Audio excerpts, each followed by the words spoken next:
And we're live. I've got a moth flying above my. Do you have moth flying? Yeah, we see it. All right, let's talk about something serious here. Strong intro there, Ben. Strong intro. Well, folks, if you had actual jobs to work at today and a life to lead, you might have missed the absolute disgusting, 2.5 hour long freedom shedding subcommittee hearing on red flag gun seizure laws today in the United States Senate.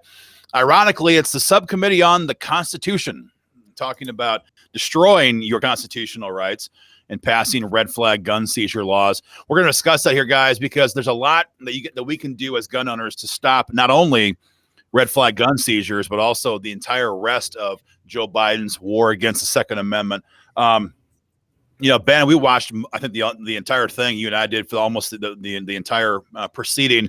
And the one thing that's just obvious is that for these leftists, man, they don't give a crap about the Second Amendment, about the Constitution, about freedom. This is simply, or about crime. This is simply about just trying to disarm everybody using a red flag gun seizure law. That's it.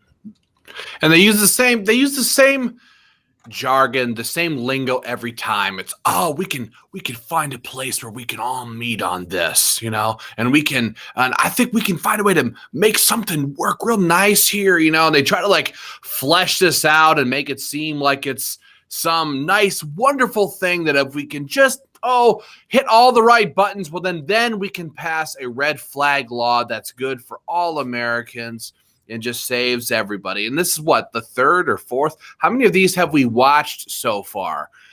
They keep doing hearing after hearing after hearing, and there was no vote, but they do this every time, and they go, so next time they say, you know what? This is the fifth hearing we've had on this. I think we understand what kind of bill we're looking to pass here. We've heard from all sides enough, and it's time to vote and pass this legislation. That could be what happens next. Every time, I don't know, for me, every time I watch another one of these things, it's kind of like, I think in communist Russia, they used to call it the Ministry of Pravda. I think that's what it was called. It was like the official Russian newspaper that was supposed to put out the Russian truth. So anybody who read the Pravda for the day, they knew the Russian propaganda. They knew the lie. It was being fed to them, literally under the Russian word for truth. And so anytime we watch stuff like this, you see all these people lining up saying, oh, this is a fact. This is a fact. And you're like, actually, no, it's not. That's a lie. That's a lie. That's a lie. That's a lie. And we boil back down to the same thing every time. They hope to repeat these lies enough that that we accept it as truth. That's exactly what they were doing today again.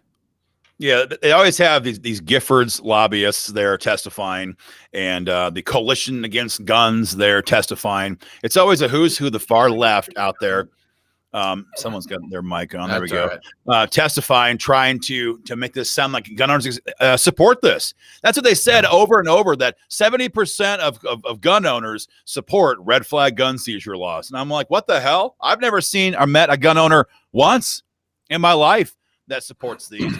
And that's the key thing that I think everybody just likes to gloss over in these hearings. At the end of the day, talking about taking your guns away by force and suspending your gun rights, in some cases forever, certainly for a very long time, before there's been a conviction in court. And that is the ultimate issue that we all have with this bill. There's no good form of red flag gun seizures. There's no version that protects due process rights. At the end of the day, you're seizing somebody's property before and suspending their rights, their God-given rights, before there's been a conviction in court. So I'm sorry, when I watch the Republicans even sit there and engage with this topic, I don't know. I sure didn't hear a lot of people talking about the fact that this is all BS at the macro level. There's no good version of this legislation that can be passed.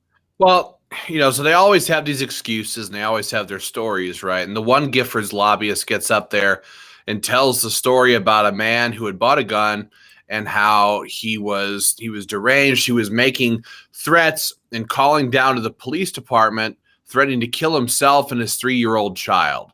And people acted like if we don't have a red flag law on the books, there's just nothing we can do. It's like, look, the moment somebody does that, they've already broken the laws that are on the books in every state in America. If somebody makes a violent threat, if somebody threatens to kill themselves or their child, as this lobbyist tried to claim, there are laws on the books that allows the police department to go right there, apprehend the man if possible, take away his guns, charge him with crimes, and go through the process. But they lie to you, to me, to the American people, and they say if we don't have a red flag law on the books, there's just nothing we can do to stop people like this. It's total crap. That's a good point. And for those of you who are watching this right now, just so you guys all know this, every state in America already has a law on the books that allows law enforcement to go through a very quick investigation and to have somebody's firearms removed from them. You know, they have to meet evidentiary standards. They have to go through real due process and everything. But these laws, I mean, a version of that already exists on the books in every single state in America. Another thing I wanted to point out, what I was listening to for the portion I got to listen to, was they like to talk about how, we need to pass this because we need to make sure that veterans stop committing suicide. Now, again, when you listen to these people talk, you know they are liars, that they're degenerate liars already in their hearts. So what comes out of their mouth is the exact opposite of the truth. So what the real truth that they don't want to talk about, that they're covering for and using projection for there, is they know that military veterans will be the number one demographic that these red flag laws are used against. They'll be the first people to get red flagged. And because they can't ever admit that, they need to sit there and say the opposite. They try to say, we need these red flag laws so that we can help veterans, when exactly the opposite is true. They want these things because they will target veterans. And that's why so many veterans who are members of these organizations that you're watching right now, so many members are veterans. They know the stakes of this game. Well, and you know it's true. And you sit there and you might ask yourself, well, how, targeting veterans, what's the point? Well, look, we saw what happened the moment Joe Biden took office. He immediately put a bunch of these soldiers, a bunch of our military, on leave to start doing mental tests on all of them to find out if they were Donald Trump supporters or had right-leaning thought processes and worldviews in there. And he's rooting these people out of the military, okay? So to think, it's very obvious and it's very real that they would target more gun owners, more veterans, and people who think like you and me who have firearms. They don't want them to have firearms. They don't even want them to be in our United States military if they think like you and me. So absolutely, this is a direct attack on our veterans and those who've been fighting for our country all this time. I guess, what I saw, I'm always watching the Republicans to see what they're saying. And we had some comments here a minute ago. Someone said, I watched Grassley. He seemed pretty squishy. I'm just not seeing any strong resolve, to be totally honest with you, from the Republicans. I mean, the majority of the conversation from Ted Cruz, from Mike Lee, who did most, if not all, of the talking on behalf of the GOP after about a 2-minute conversation from Grassley, was just some version of, what is like the safe or the good version, the best language that we can institute when it comes to a national red flag gun seizure process. I didn't see anybody stand up, flip over the table, toss their binder across the room and say, hell no, we're not going to pass this.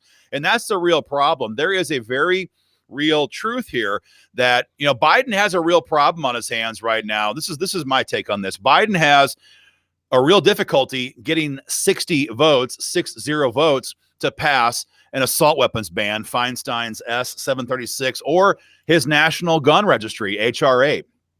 They need 60 votes, not 51, to get this moving in the Senate. And they got a real problem on that. But when it comes to red flag gun seizures, that's a whole different deal.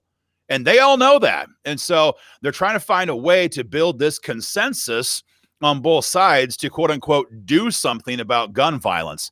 In other words, if the Republicans would dig in their heels and actually grow a pair and hold the line on red flag gun seizures, we have a real chance at stopping not only, I'm getting a feed warning, Chris, not only stopping the HR 8 and the assault weapons ban, but everything. We could stop everything potentially and buy ourselves a year and a half till we get to the midterms, but not if the Republicans concede, not if they give in.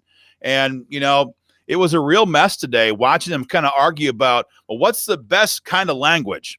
Well, how about no language from the Republicans? And Ben, you and I were watching at the end there when Lindsey Graham came strutting in. And I'll be honest, I'm ashamed to say it. Yeah, I liked Lindsey Graham too for 15 seconds back during the Kavanaugh hearings. pretty much everyone did. Yeah. So yeah, he was our guy for 15 minutes. But you know, Ben, we were texting offline that so Graham gave a glowing endorsement of the idea of a red flag gun seizure and laws, and we were laughing about, yeah, this guy has 250,000 reasons why he supports red flag gun seizure laws. Chris, tell him where the money came from. Bloomberg, a direct investment to his campaign. Let me ask you, if Michael Bloomberg gave the American Firearms Association $250,000, would you trust the American Firearms Association? Would you say, these guys got our back, these guys are fighting for us, these guys are going to hold the line? No. And Lindsey Graham is exactly the same. They call him Lindsey Graham amnesty, been doing that for years. This guy loves the idea of red flags. I don't know why, but he does. And he comes out. And that's why at the very beginning, you see dumb Dick Durbin gets up there and in his opening monologue gives all these big accolades and shouts of praise for people like Lindsey Graham and their past support for red flag gun confiscation laws. And he hopes that they can keep this conversation going and come to a bill that we can all agree on. Well, the people don't agree on any of this crap. And again, they can stand up there and say 70% of gun owners support this, 90% of gun owners support universal background checks, blah, blah, blah, blah, blah. It's a lie. It's a lie. They claim it came from some poll they did on NRA members. You would think that Wayne Lapierre would maybe come out and say, stop using our members as fodder for your gun control talking points. But this stuff continues on. It has for years. Gun owners don't support this stuff. They've never supported this stuff. And Lindsey Graham is a total schlep for getting on board with these things and pushing it for all these years. Exactly. That's the problem that we've got with these people, is that they agree to the terms of the debate. Like I said, everything that comes out of, especially the Democrats, most of the Republicans' mouths, is a bastardization, a twisting of the truth. So when they talk about how, 90% of America agrees with universal background checks, well, what they're not doing is going the further step and saying, well, what is necessary for a universal background checks to even theoretically work on paper? A nationwide registration database. They need to know where every gun and gun owner in America is. And if they would go and ask that question, the real underlying truth to the American people would say, wait, what? This government that has totally jacked up everything in the last 6 months, 8 months, trust them with a database of every gun and gun owner in America? Absolutely hell no. But nobody stands up there and says that during this committee. It's the lie. I think what's kind of going in the background here throughout this entire hearing also is, and Ben, you touched on this. We should mention this: the NRA. That's the backdrop. Yes. This entire conversation. I see people here in the comments, some new people clearly who are trying to bust our chops about not doing anything besides talking about this. But a couple of years ago, it was when the NRA. It was when the NRA came out and fully endorsed this, and their head guy at the time for ILA, Chris Cox, comes out and does a full video demanding that President Trump sign into law red flag gun seizure laws. That's when the oxygen got poured on this fire.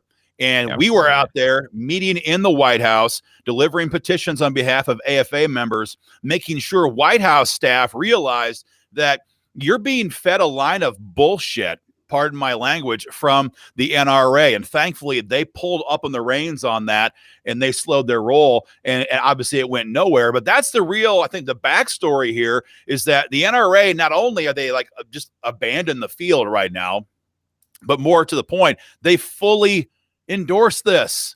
Yeah. They did videos calling on Congress to pass this as recently as 2019. And so that, I think, is what a lot of people in Congress, in the Republican side anyway, they're trying to weigh the balance right now.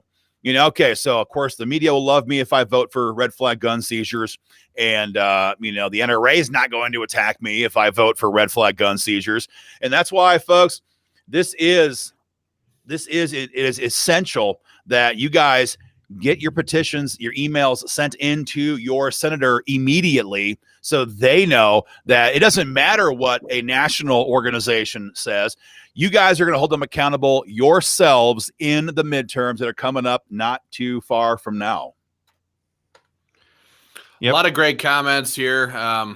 You know, people saying that Wayne Lapierre and Chris Cox sold them out. Gary says that they sold us out in Idaho. I know they've sold.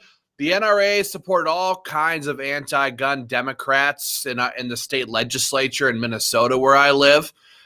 Gave all kinds of endorsements to people, these Democrats who voted against our gun rights over and over. So if you think that because Joe Biden is in the White House that somehow the NRA is going to come roaring back with their principles and that Wayne Lapierre is going to, you know, stop with his African safari trips long enough to actually fight for us in DC, you're just fooling yourself. You're scared of Biden and you're going back to the guy, you know, who's been screwing gun owners for decades.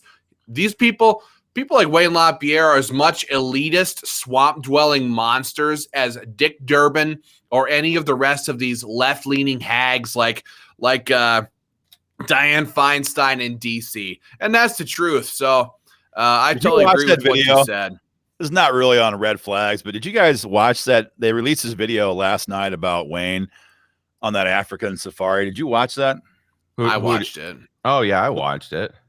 You mean the NRA released a response video or the one? No. Just the video with Wayne out there hunting, and his guide's like, wait. And then Wayne shoots, and it's a bad shot. And then they bring him up to this elephant. They say, aim here. And he shoots. You missed. Sit down on the ground so maybe you're more stable. Shoot right here. They touch. Shoot right here. He shoots again. Misses. So the guides have to get their guns out. And the guide's like, wait, you're shooting in the wrong spot. He's like, oh, where is the right spot? You know, he's chewing out this guide. Come on, Frenchie. And then the guide has to go up there and put down this elephant, point blank range. You know, big old beautiful elephant. I mean, I'm no animal rights activist. I eat meat every single day, but man, when you do it, you got to shoot it. When he, right way. I mean, he shot it 3 or 4 times, still couldn't get the job done. It's, but you know, I guarantee, and in fact, we know that was an NRA paid for trip because it was for some NRA program that they were making back in the day. So if you thought your $35 was going to bring a political 2x4 across the head of Barack Obama, who was the president at that time, no, it was to fund Wayne's safari trip in Africa, of course, is what we're supposed to be doing. Again, gun rights activists. Again, during the Trump administration, all we had to finally come in and do to get the White House policy staff to understand this issue, because for some people it's hard to frame, you know, what it is. Everybody kind of was like, oh yeah, we don't want bad people to have guns, and we don't, you know, if somebody has problems, we don't want them to have guns either, and blah blah blah.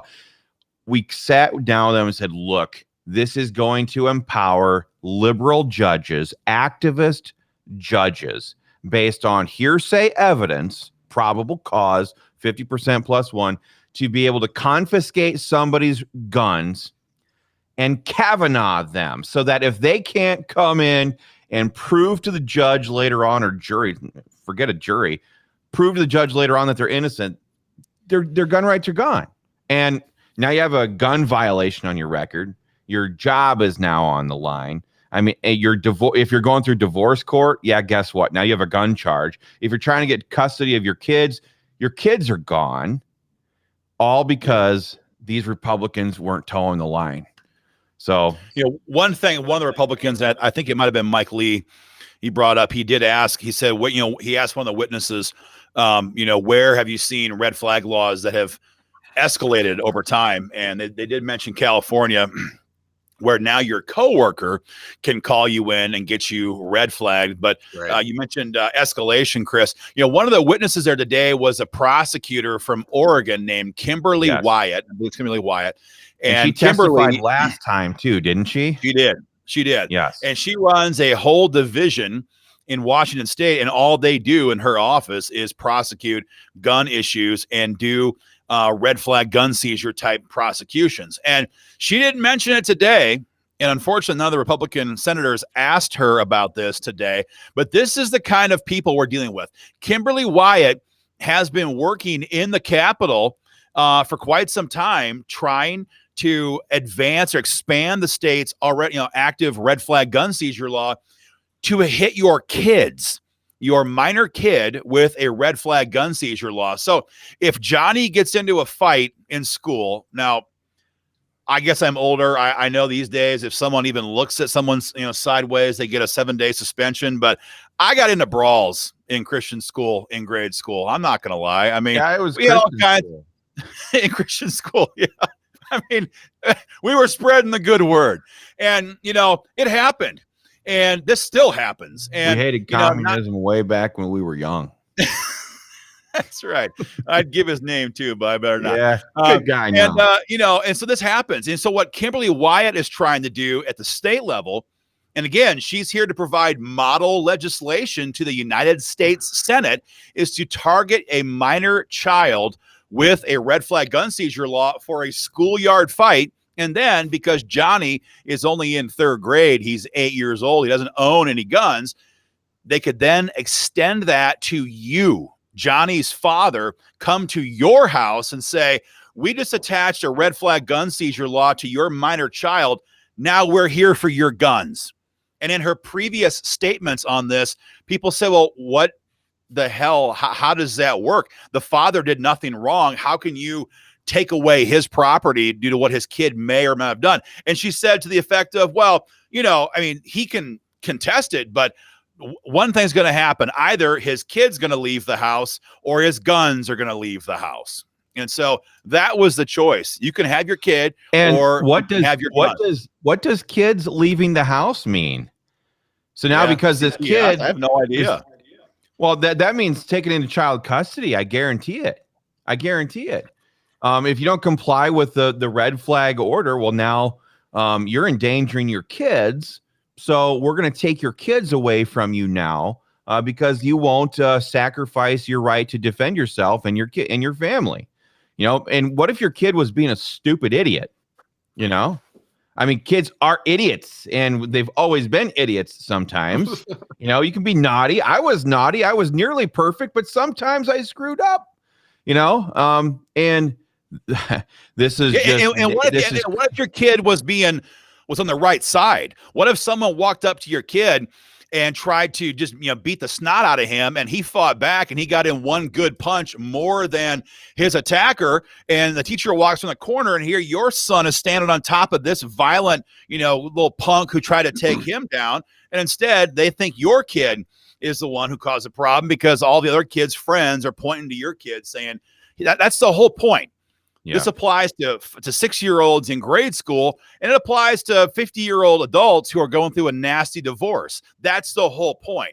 Anybody can say anything about you at any time, and if they have a one-way conversation with the teacher, in the case in the state school, or the judge, in the case of your spouse, your ex going through a divorce, of course you're screwed. Of course, you're going to get labeled as the dangerous person who should lose your guns. If you don't have the ability, to deal with these accusations and contest those, that's it. You're hosed. And good luck coming back later afterwards, trying to prove after the judge already said you're dangerous, after a prosecutor already said you're dangerous. Now, good luck coming back 6 months later, a year later, whatever, and trying to prove, no, judge, you were wrong. I'm really sane. Good luck with that. Yeah, I mean, what judge wants to fess up at that point?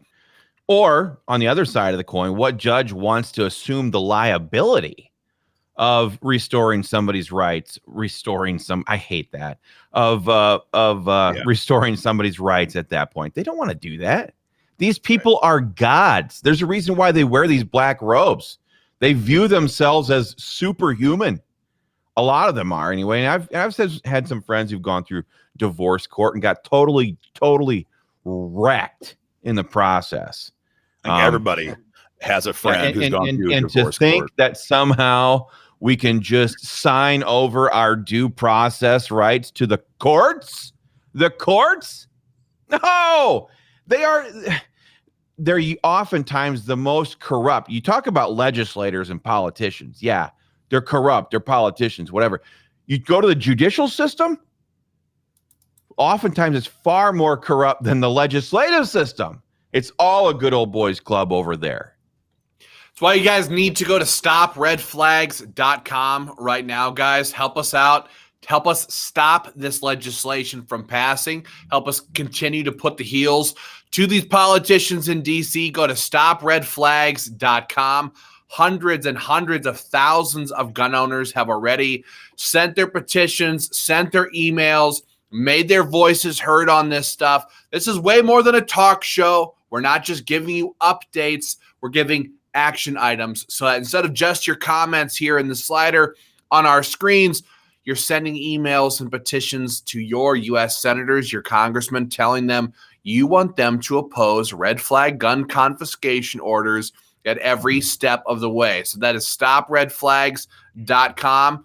I think it's pinned in most of the comments. It's definitely the description of the video you're watching right now. When this is over, be sure to get that done. I mean, the good news here.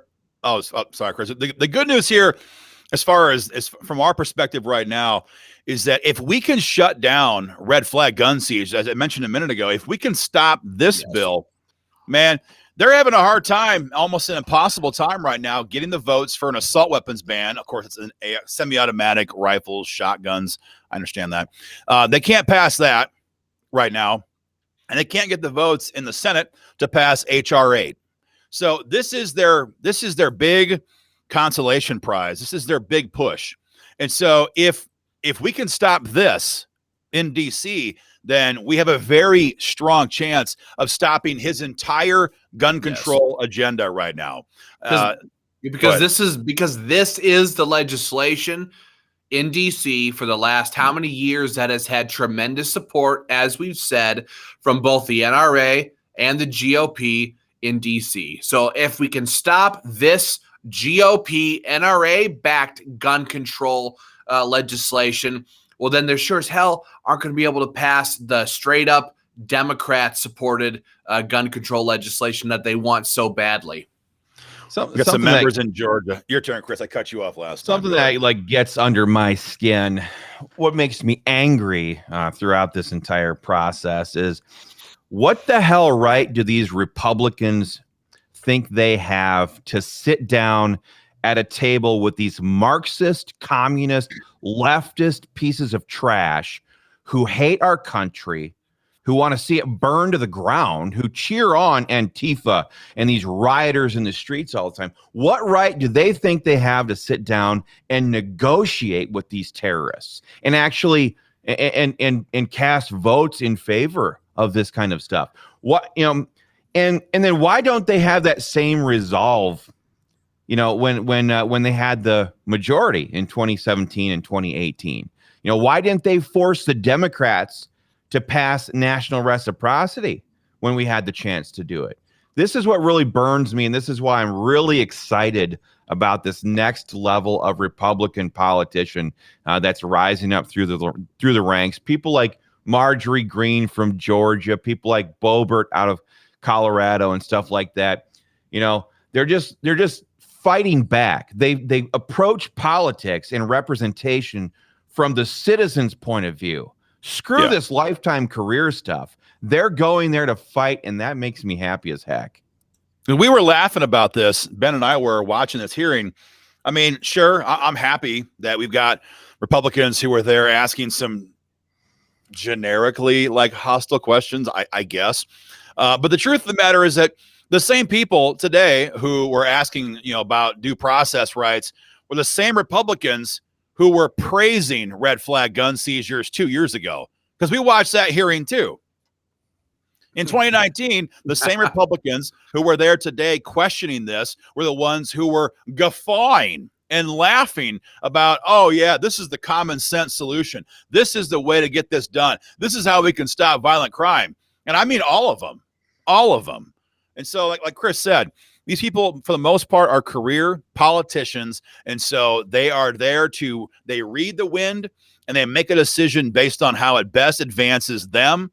And like you said, Chris, with Marjorie Greene, people like that, these people are just absolute street fighters. They don't give a crap about what happens to their, about their careers as much as they do what happens to the freedoms that we're all trying to protect. That's why they get on what they ran for office in the first place. And like Ben said, get over to the website. We have it pinned in all the comments there, but it's stopredflags.com, stopredflags.com.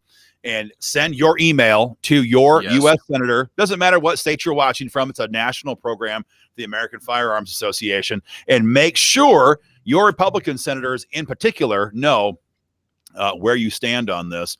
And one person asked about Democrats. I want to mention one thing about that too. Someone said, do you really think that John Ossoff and Raphael Warnock would vote against this? Look, I don't know definitively. No one does. But here's what we do know. These people know. We have an audio mic open here somewhere. These people know for a fact that they have a 50-50 margin right now in the U.S. Senate. And they are, all of them, terrified about if we back Biden's gun control agenda, it may very well cost our party the majority in 2022. And so if we as gun owners stand up now and make our voices heard loudly, you have a lot of folks who are sitting here very concerned about this. There's a reason why people like Raphael Warnock, who is up for election next year, have not co-sponsored the assault weapons ban. Yeah, there's a reason why these kind of guys are being hesitant.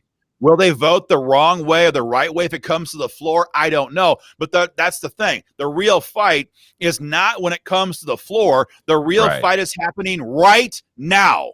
Because right now is when Chuck Schumer is going around beating on his conference saying, you will support this, right? And people like Raphael Warnock, he's just one name of a whole bunch. Raphael Warnock, for example, who's up for election next year, is like, yeah, I'm with you, Joe. Maybe.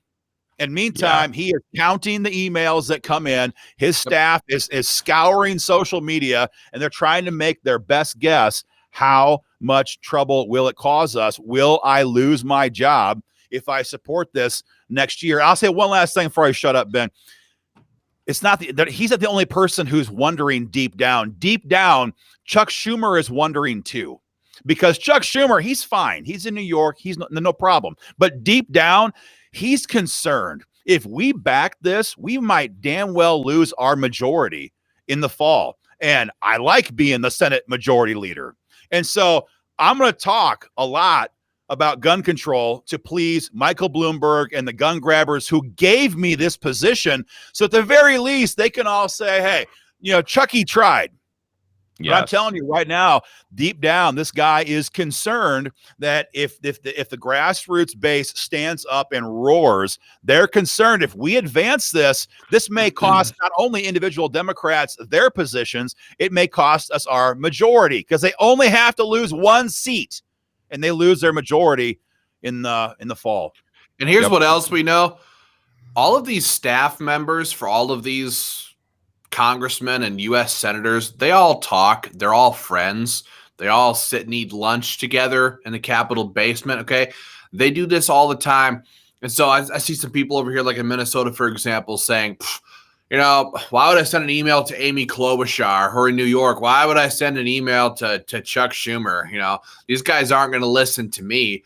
Look, it's all about the numbers nationwide.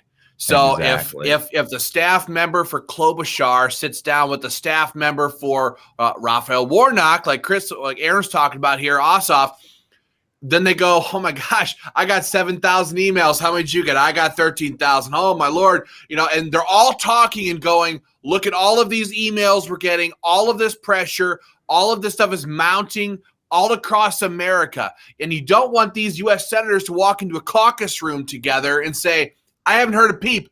How about you, Right. Klobuchar? Haven't heard a word. How about you? Haven't heard a word from gun owners. Nobody's talking about it. Let's pass it through the Senate. It doesn't matter who represents you. They need to hear from you because it helps stop U.S. senators in states that aren't anywhere near you and me. And that's why you got to do this stuff at stopredflags.com, because it helps put pressure on all of them simultaneously. I love it, frankly. Yep. A lot of questions, guys, about can SAPA here. Let's do a little station identification here for a second. Actually, totally separate segment. My favorite part of the show, calling out the dumbest idiot on the feed here today. So Yes. let's talk about let's circle back to Scott Barron. Scotty. This Scotty. guy, listen to this. He's like, do you think Marjorie Greene is the future of the Republican Party? Proof that life can exist without a brain. Trump is destroying. This, Scott, you are the dumbest person that God ever had the misfortune to breathe air into and stand up on two legs. Ben, I got you on that one. But Yeah, you got it. I mean, people like you, Scott, you total FUD. You are the reason why we are in the situation that we are right now. You sat on the sidelines of history for the last however long you've been alive, and you allowed stuff like this to happen. You allowed people like this to get into office. You sat there while these deals were being made, and you stayed silent. All of a sudden, somebody like Trump came along, a hand grenade elected by the people of America, thrown into D.C., and you hate it because you hate yourself. You hate what you yourself have represented over the last however long you've been alive. So, what you dude, allowed to have happen. Yeah, the animating contest for freedom does not abide in you. Be gone, and may history forget you were one of our countrymen. Yeah, Scott, the 1970s called. They want their establishment loyalty back. Okay. You're the guy who sat there and listened to George W. Bush on air the other day and went, yeah, he's exactly right. The GOP's too mean today. They're too isolationist. No, Scott, people like you are fools. You're fools. And you and your foolishness may cost me and my children their future and the freedoms that we love so much. So, Scott, shut up. Don't say anything else. Yeah. A lot of folks asking about the Second Amendment Preservation Act, and we'll call it SAPA today for short. Second Amendment Preservation Act, aka SAPA. And as I've already expressed, I believe we can defeat this entire gun control agenda in DC if the GOP stands up and blocks red flags. But if we can't, SAPA legislation is the fallback point for anybody who lives in red America. There's a ton of questions right now about SAPA, its status in various states. Just a quick one-paragraph summary for those who are new to this. SAPA legislation allows your states to pass legislation in the state legislature that nullifies federal gun control by requiring state police authorities, state troopers, sheriff's deputies, and city cops to only enforce state-level gun laws. So Iowa, one of the best states in the country when it comes to gun rights, after we just passed constitutional carry 2 weeks ago, a month ago, I guess it is. Iowa, for example, could pass their own SAPA legislation, and then Iowa's wonderful gun laws, thank you to the members of Iowa gun owners, would be the only gun laws that could be enforced by state authorities. And so federal gun control laws, federal red flag gun seizures, federal bans on assault weapons, so-called, federal waiting periods, all of that, ammo bans, ammo taxes, all of it would be null and void because they could not be enforced at the state level. And so for those who were asking about Missouri, a lot of questions on that. There was debate last night for 3 hours. The bill was tabled. It will likely be brought back up next week. It's a mess. Leadership, as everybody knows, in Missouri is terrible. Senator Schatz is a terrible, failed leader and wants to pass a gas tax bill before he will release SEPA for a vote. So in Missouri, we're close. We're not there yet. People asking about Iowa. Iowa's got House File 518. It could be moved today via a leadership bill by the leadership team. That's the question. Will they do it? Out of session in Wyoming. That's all I can answer for those 3 states. But this is going to be the defining make or break gun issue of our time for the next couple of years in red states. If you're in a red state and your Republican legislature will not move SEPA legislation, then they're cowards. And you should call them out for it, because that's the only way we can ultimately stop federal gun control, is by nullifying it. Mark says, time for action. Your talk is cheap. Where are the protests? Mark, shut up. You wouldn't protest if there was a protest. You sit here and complain. Exactly. You do nothing. Big and bad talk online is why we're sitting here, because too many people like you sat on your ass and did nothing when we had a Republican majority. Now that we're in the fight of our lives, you sit here now and you say, I want to go protest. You didn't protest when the GOP sold you out. We did. The members of American Firearms Association did. Our state affiliates did. You did nothing then. You're doing nothing now. Just, man, so many idiots in the street. True. It's true. Our members, see, and that just proves some of these people who are watching this they just have no idea. Our members have been fighting like hell for a long time on these issues. Okay, our people led the biggest rallies against government control over the last 12 months in states all across America, when they shut all the states down in states like Pennsylvania, Ohio, New York, Google Minnesota, all over the place. Hit it up on Google, like Chris just said. Our members stopped red flag laws a couple of years ago. Our members have sent millions of emails over the last couple of years in support of the best pro-gun legislation and in opposition to the worst gun control. So if you come on here now and go, what are you guys doing? That just means you're an idiot who's been totally out of the fight for the last 5 years. And maybe you still are. Yeah. Maybe the fact that Joe Biden got elected woke you up from your stupor. But a lot of us have been fighting for gun rights for a lot longer than that. You know, House Bill 585, red flag gun confiscation. Everybody watching in Ohio right now, we all know about that. We defeated in Pennsylvania, defeated in Minnesota, going way back with Ron Latz. You know, this stuff is not new. Yeah, right. And honest to God, that's what separates the American Firearms Association and all the state affiliates that you're watching this on right now. We are laser focused on legislative action, on stopping this stuff where it should be stopped in the state legislatures and now at the federal level. You know, by the time it goes to the courts, by the time people are filing lawsuits, you've already lost a major part of the battle. We are on the front lines fighting this stuff at the legislative level to make sure it never gets passed into law, so that you don't have to go and try to fix it some other way. There's a lot of people who are excited about what's happening on that point, Chris, with this Supreme Court case now that's going to be taken up by the court to talk about the gun rights carry permit process in New York State. And we do a lot of work in New York State, and there's nobody else who will fight for gun owners in New York State. And there's a lot of folks who are ecstatic across the country that now we're going to see action for the first time in since 2010, I think it was, with the McDonald case. But what you said, Chris, is correct. This might go well. This might be a good thing. We have a new court thanks to Trump. Maybe it goes good, but it could also go bad. And nobody trusts John Roberts. Nobody trusts, a bunch of these old legacy members on the court, those who came from Republican press. Anybody that GW appointed pretty much has stabbed us in the back repeatedly. So that's why what you said, Chris, is 100% correct.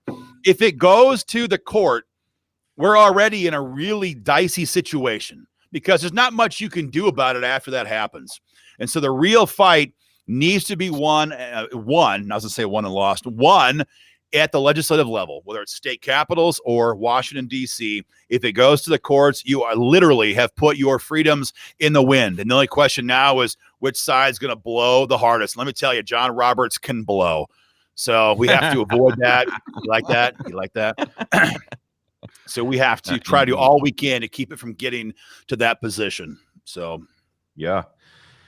Well, hey, should we show them the ad for the rally? For those of you who live anywhere within driving distance of Columbus, Ohio, Saturday morning at 9:30, Columbus, Ohio is going to be ground zero for patriotism in America as we throw a massive Back the Blue rally and bring in our favorite guests.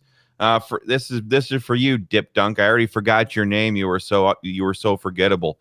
But we're bringing in America's best congresswoman. Should we just show them the video? Do it. All right, here we go. Roll it.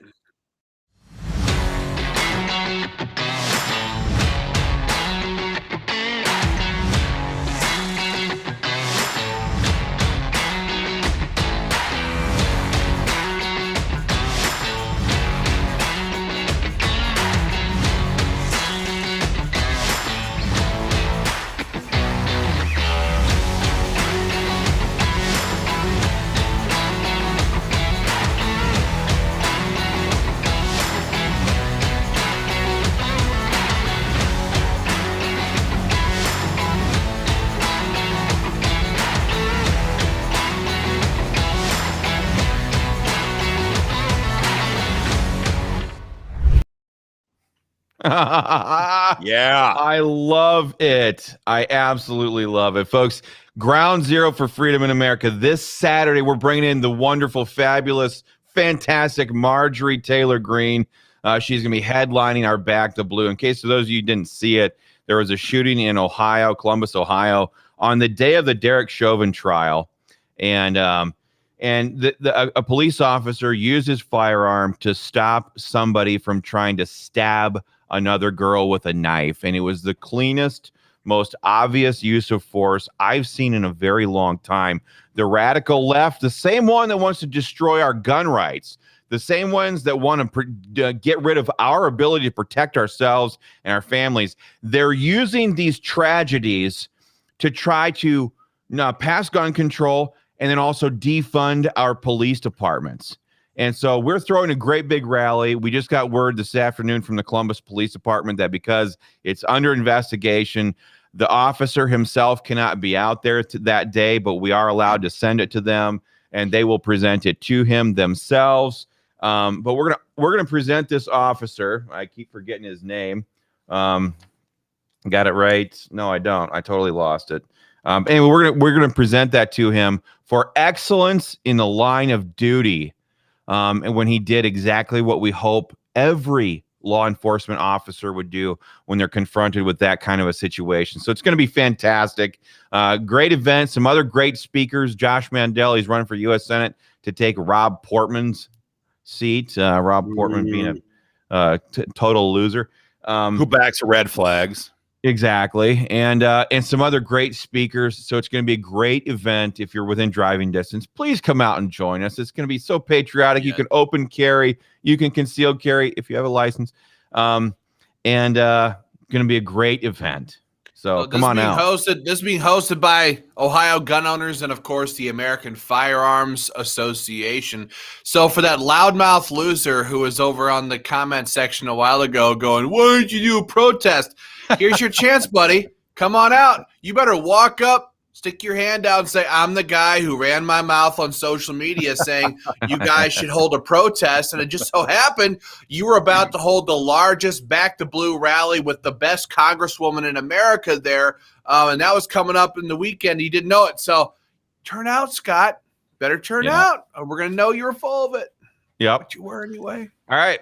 Well, that's all I've got for today, folks. You can go to stopredflags.com, fire off that email to your U.S. senators and your member of Congress. That link is universal. You can share it on your own Facebook pages, and you can tell your buddies, say, hey, look, especially your military friends, They're coming after us. They want to destroy due process, and vets are going to be the first people targeted. This is how we fight back. Love it. All right, guys. See you out there on Saturday. If you can join us and be out there. Otherwise, send your email, make your voice heard. We'll keep you guys informed. All right. Take care, everybody.